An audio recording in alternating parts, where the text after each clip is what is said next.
Il existe plusieurs types de produits touristiques.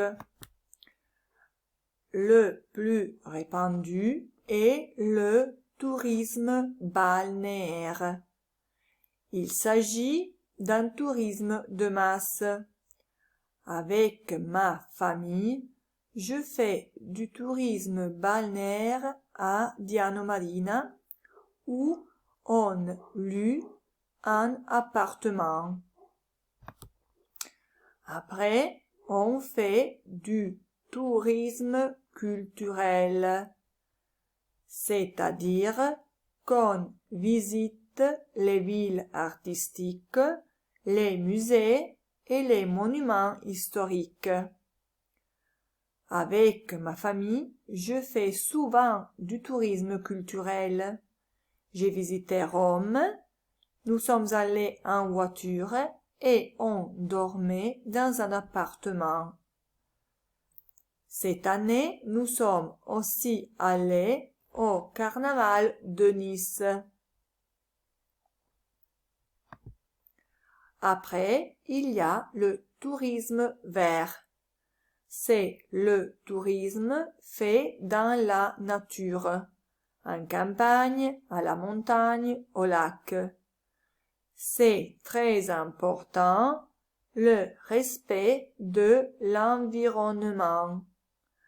Avec ma famille, je suis allée au lac Majeur. Nous sommes allés à Isola Bella et Isola dei Pescatori avec un bateau.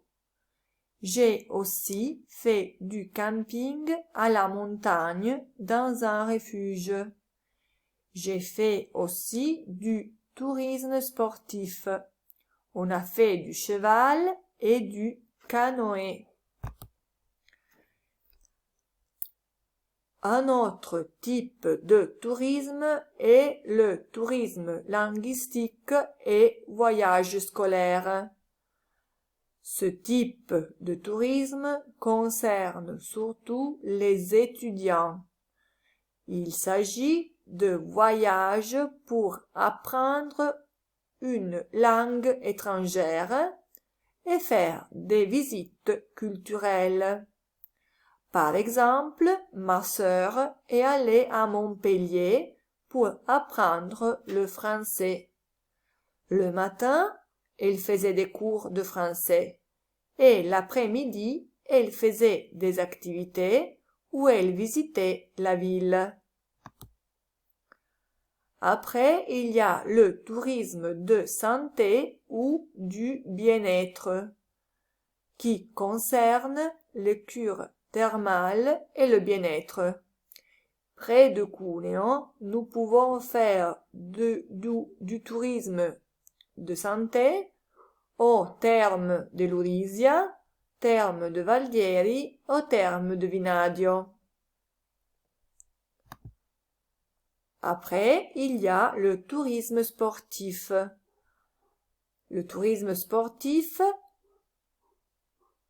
pour pratiquer des sports, par exemple pour le ski, le vélo, le golf, ou sinon pour assister aux événements sportifs.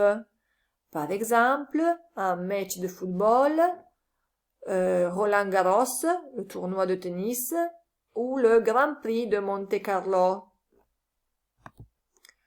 Après, il y a le tourisme religieux et un tourisme lié au pèlerinage. En Italie, on peut faire du tourisme religieux à San Pietro, à Assisi et à San Giovanni Rotondo. En France, on peut aller à Lourdes. Après, il y a encore le tourisme ludique qui concerne les parcs loisirs. En Italie, on peut aller à Gardaland et à Mirabilandia. En France, on peut aller à Disneyland Paris. Quand j'étais petit, je suis allé à Disneyland Paris. Il y a encore un autre type de tourisme, le voyage aventure. Pour faire ce type de tourisme, il faut avoir un bon niveau physique. Les destinations préférées sont la montagne, la forêt et les déserts. Montagne, la forêt et les déserts. On peut aller au Tibet, sur l'Himalaya, ou sinon dans les déserts. Il y a encore le tourisme de mémoire qui concerne la visite de sites d'intérêt historique comme les cimetières de guerre. Près de Cuneo, on a le monument à la Résistance ou sinon à Borgo San Dalmazzo le train qui est le Memoriale della Deportazione. Enfin, nous avons le tourisme enogastronomique qui est très répandu en France et en Italie et concerne la dégustation des spécialités locales, c'est-à-dire des produits typiques, donc le vin, le fromage, etc. Près de Cuneo, on peut aller dans les Langhe pour les vins. À Alba, il y a la foire de la truffe, la Fiera del Tartufo. Et après, à Borgo San Dalmazzo, on a la Fiera Fredda avec comme spécialité les escargots.